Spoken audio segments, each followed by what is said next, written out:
What's the deal? This your boy, Mr. GoodBuds, letting y'all know to make sure that y'all go holler at Mars Hydro, man, for all y'all grow needs. They have the greatest bar style lights. They have quantum board style lights. And they have all new size tents that you can get a 5x5 in a regular size room, man. They have everything you need to get your growing setup going, including inline fans and lots of other things to get your setup perfect in the way you need. Make sure you go over, for me right now, make sure y'all stop going to Amazon and y'all start using the Mars Hydro store. And then make sure y'all type in the code GoodBuds, man. Mars Hydro has a beautiful store where everything is very available for everybody. And the links are in the description down below. So make sure y'all go there, use the code GoodBuds, and get your grow started off right, man. On me.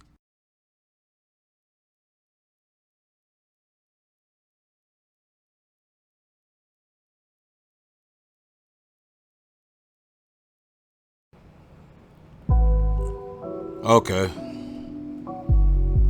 We back at it again, man. I hope y'all enjoying this breeder action, because we got a new strain coming, baby. Welcome back to the channel. It's your boy, Mr. GoodBuds. We back again with Veg Booth Season 2, baby, for that ass.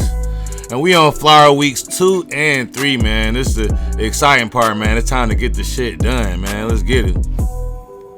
And so we're going to be feeding with some new flower food, man. We got some new shit popping off. That raw, oh, goddamn, I meant phosphorus. Welcome back to the channel, man. Make sure y'all like this video and y'all subscribe, man. Let's get it. So flower day 9. So we got, I don't know why I just blinked like that. This just fucked me all the way up, man. I can't even fix that shit.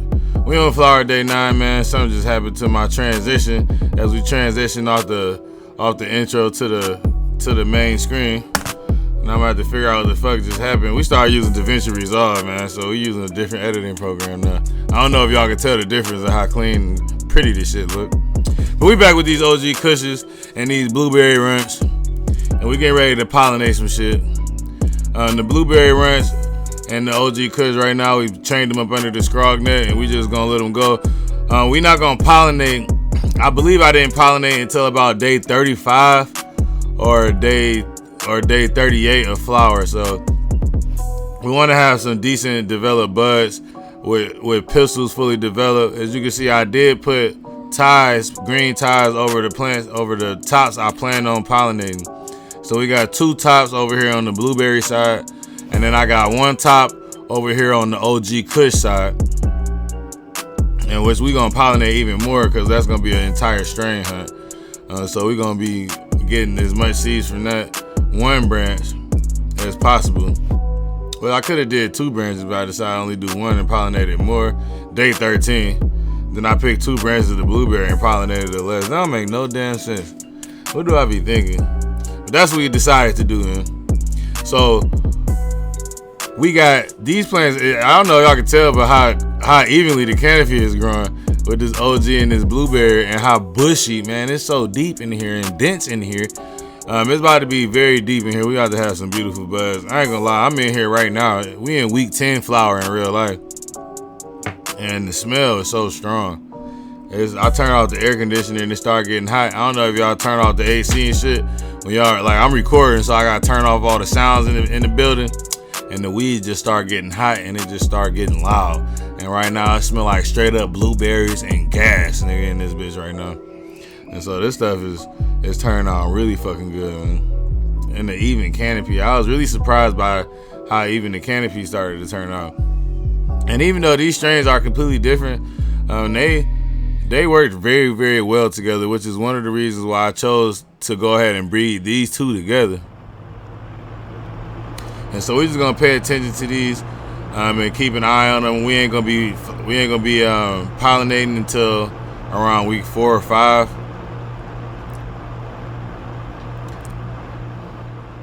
And I know you can already tell the darker side is the blueberry runts and the slight lighter lime green side is the OG kush. Day 16.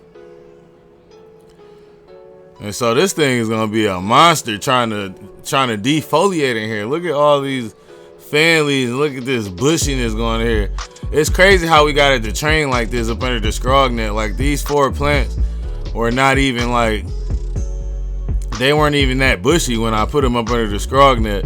But that's what I was explaining about. Once you put, like my man's told me, once you get about 50% to where you want to be, then you go ahead and put the scrog net on, and then you flip, and then had a light at 50%, and then they fill in the rest of the scrog net.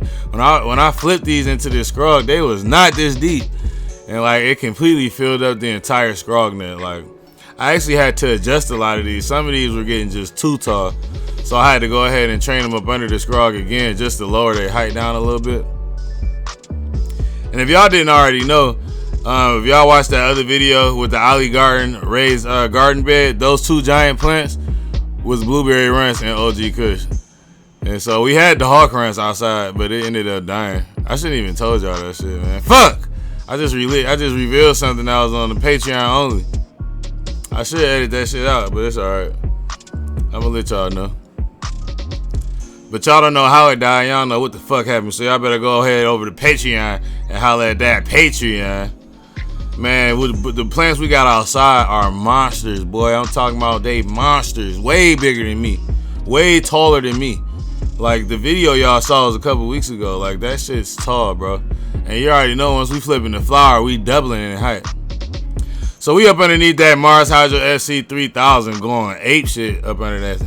Like Sada Baby, man. We going ape shit, man.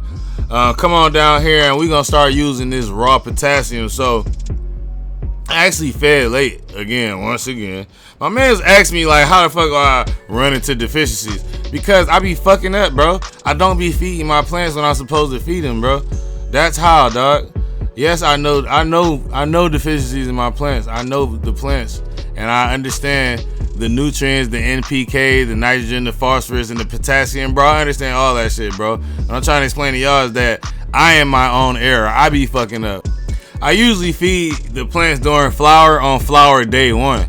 We are in flower week 2 right now, week 2 or 3 of flower right now. So I'm fed late as hell, which is why I'm using the raw phosphorus day 19, because it's readily available to the plant right away. When they probably would have been being fed by the dry nutrients by now, I had to give them the dry nutrients late as hell. They would have been eating good by now, baby. So the moral to the story is, I be fucking up, dog, and that's what it is, bro. I ain't saying admit it. I got a family, dog. Niggas be getting busy. Yeah, a whole week later, it's like a whole week or 2 later, they just not getting fed. But it's cool. That's why you need to know your plants. I knew that they were hungry. I would have never thought about it. Like if I didn't know, if I wasn't able to look at my plants and know what they need during the time that they need it. That's what I strongly recommend people to learn is what to look for and when you seeing deficiencies. If I didn't know what to look for, then I would have never fed the plants, nigga. I would have never remembered, bro. I would have never remembered to feed these niggas probably till week 4 or 5, and they would have been dead as fuck. I mean, I would have noticed by the end, hopefully. I mean, if I would have noticed by then, I probably, if you don't notice your plants dying 5 weeks into it, you probably doing the wrong shit. Day 21. But yeah, I would have never thought about that shit. I was looking at them like, why are they having a phosphorus deficiency? Why are they turning yellow, having a mobile nitrogen deficiency?